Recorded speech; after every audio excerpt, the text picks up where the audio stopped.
Heart beat scan ఒక్క second లోనే world class 640 slide CT scan ఇప్పుడు మీ విస్టా ఇమేజింగ్ బంజారా హిల్స్ లో. వెళ్ళి కొద్ది రోజులు కష్టపడి చూద్దాం. అక్కడెవరితోనూ గొడవలు పెట్టుకోకరా. సరే అమ్మా, నువ్వు వేళకి అన్నం తింటూ ఉండు. లక్ష్మి అమ్మ జాగ్రత్తగా చూసుకో. అలాగే. వస్తానమ్మా. సరే బాబు. బాబు రండి, కారెక్కండి.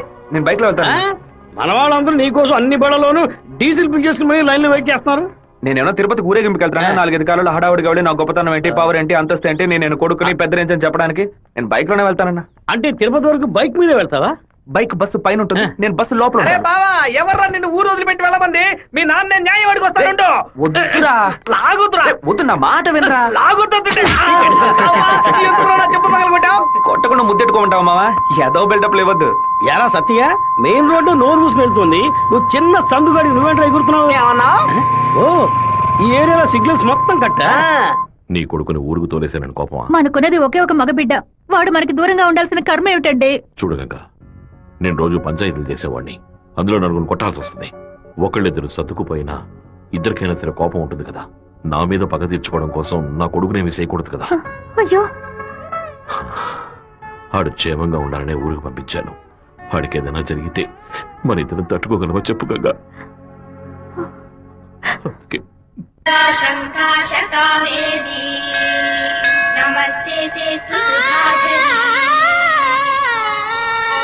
శ్రీరంగరంగనాథుని దివ్య అంటున్నాడండి.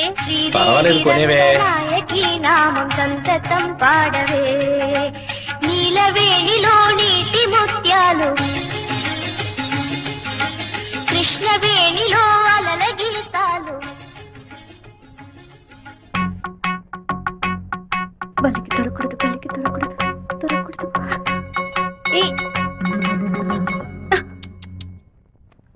Thank God. వెళ్ళొస్తాను మావయ్య. జాగ్రత్తగా వెళ్ళిరామా. పిల్లల్ని స్కూల్లో దించేయమ్మా. జయంతి ఎన్ఎస్ఎస్ క్యాంప్ లోనే సెటిల్ అయిందా? నేను అక్కడే ఉండని, నువ్వు ముందే.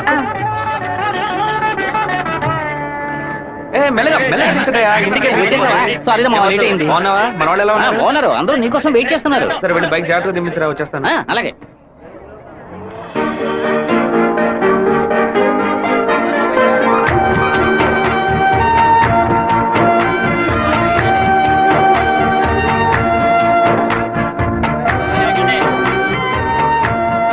హలో, నువ్వు రాధికే కదా? నేను శివాని. చిన్నప్పుడు అశోక్ విద్యాలయ స్కూల్లో నువ్వు 5th క్లాస్, నేను 8th క్లాస్, గుర్తులేదా? നിങ്ങൾ പറയുന്നത് മനസ്സിലായില്ല. నువ్వు ఆ ఫారం కూడా రాధికవేగా? എന്താ അത്? നിങ്ങളത് തപ്പ പറയുന്ന മാത്രം ഉണ്ട്.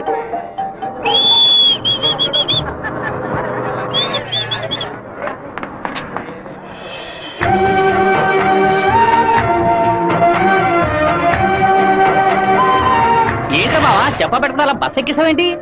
ఏం లేదురా, ఒక అమ్మాయిని చూశాను, నాతో చదువుకున్న రాధిక లేదు, తల్లాగా అనిపించింది, వెళ్ళి అడిగితే కాదంది. సరే సరే రా వెళ్దాం. మాధవరావు అన్న ఎదురు చూస్తున్నాడు. మాధవరావు నీకు బాబాయ్ కదా? రే అవన్నీ తర్వాత మాట్లాడుకుందాం, ముందు బండి ఎక్కరా. ఈ ఆఫీస్ ఇంకా అలాగే ఉందంటే.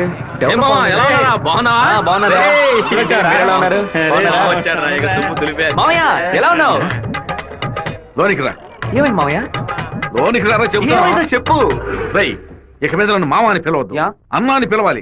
మామయ్య ఏమైందిరా నీకు? అవునరా, ఇందాక ఏ మామ అన్నావు, ఇప్పుడు రే మామ అంటున్నావు. ఇంకా సేపు అయితే నీవో మామ అంటావు. ఇదిగో చూడు, ఇక్కడ నేను ఓనర్, నేను వర్కర్వే. పిలిస్తే అయ్యగారని పిలువు, లేదంటే అన్నా అని పిలువు. అయితే అత్తయ్య వదిలేని పిలవనా? నా కాపురంలో నిప్పుడు పోయికురా, దాని ముందు కావాలంటే మామయ్య అని పిలువు. ఇదిగో అన్న 7 గంటల డాక్యుమెంట్స్ ఇచ్చాడు. బాబాయ్ అన్న అని పిలిచే సన్నాసురా నువ్వు. మావయ్యని అన్నయ్య అని పిలవబోయే వెధవరా నువ్వు. నువ్వు పెద్ద మూర్ఖుడు. ఊరుకున్నాం, ములక్కాను. రే, ఇక్కడ నాకంటే ఒక మర్యాద క్రియేట్ చేసుకున్నాను రా. ముందెళ్ళి పని నేర్చుకోరా. సరే నువ్వు వచ్చే. ఊళ్ళో ఉన్నప్పుడు కుర్ర కుంకులతో కలిసి ముందు కొట్టడం ఎంత పెద్ద తప్పు ఇప్పుడు కదా నాకు అర్థమైసి వస్తుంది. జాగ్రత్త గారు, బడి తాలూకు లెక్కలు తీసుకొని రమ్మన్నారు, వెంటనే రమ్మన్నారన్నా. చివరి మధ్యలో వచ్చే పెట్టవా? దొండపోతు 32 లక్షలకి ఈ తండ్రి ఓకే అయిందరా. కాస్త ఎక్కువ అనిపిస్తాను తమ్ముడా. ఏం సుబ్బారావు, అయ్యా మన సుబ్రహ్మణ్యం గారు ఇల్లు కట్టారే, దానికి ఎంత ఖర్చు అన్నారు? 1100 స్క్వేర్ ఫీటు 8 లక్షలు అయింది అన్నాడు. అయితే 2000 చదరపు అడుగులకి ఇంచుమించు 30 లక్షలు కదా అవ్వాలి. ఇల్లు అంటే ఏదో అందం చందం అని పై ఖర్చులు ఉంటాయి. ఇది వరుసగా గదుల్లో కట్టడమే కదా.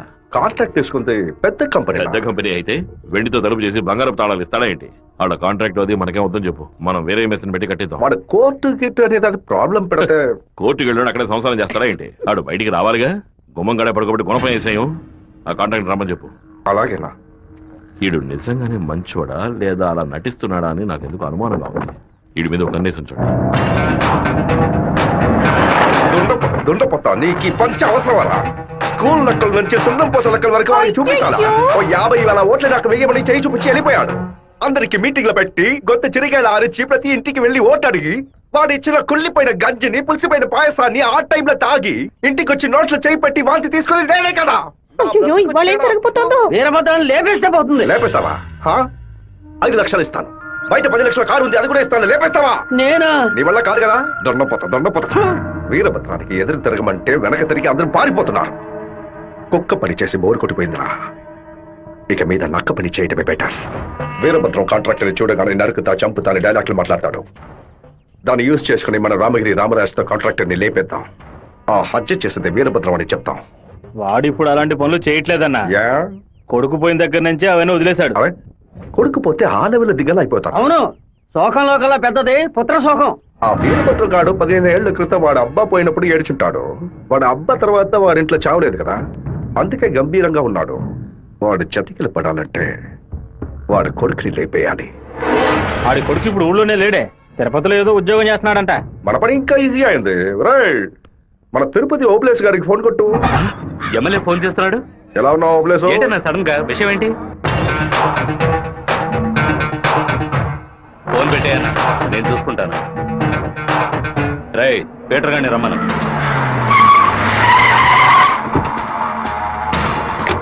అబ్బాయి పేరు శివ, ఆర్కే రియల్ ఎస్టేట్ లో పనిచేస్తున్నాడు. నీకు వాడికి పర్సనల్ ప్రాబ్లం, అందుకే నువ్వు వాడిని లేపేసినట్టు రికార్డులో ఉండాలి. ఇది ప్లాంట్ మర్డర్ అని ఎవ్వరికీ తెలియకూడదు. టైం లిమిట్ లేదు.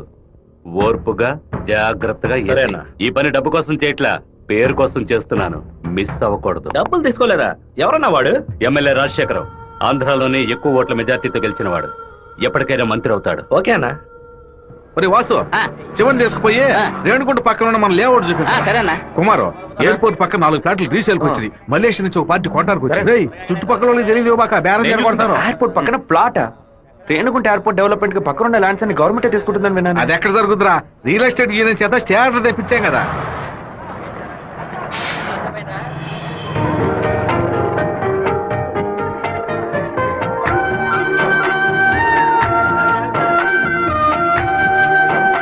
రే మావా, ఆ రోజు బస్సులో చూసానని చెప్పాను రాధిక ఈ కాలేజ్ లోనే చదువుకుంటున్నట్టుంది.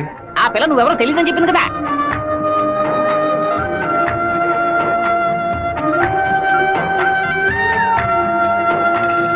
ముస్టేసే స్టైల్ కూడా అలాగే ఉందిరా.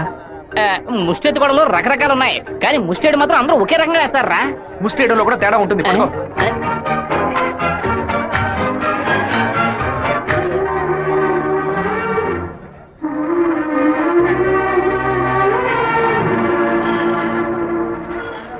అరే బావా, రే బావా, నువ్వు వచ్చేసావా? నీ బాడుకు నువ్వు ఊరు వచ్చేసావు. నిన్ను చూడకుండా ముద్ద దిగట్లేదు, నిద్ర పట్టలేదు.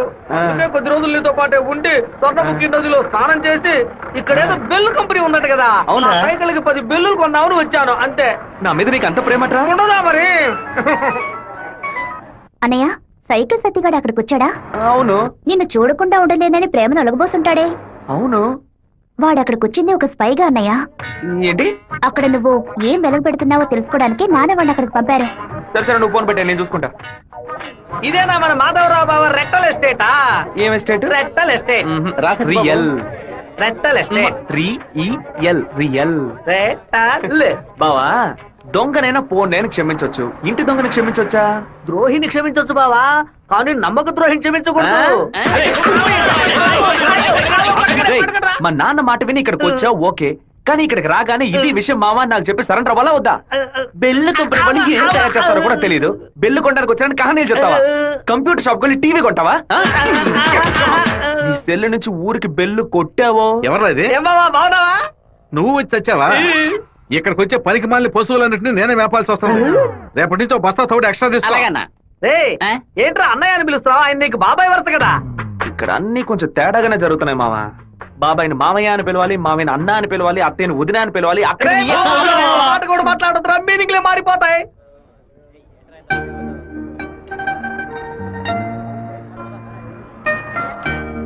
అరే బావా,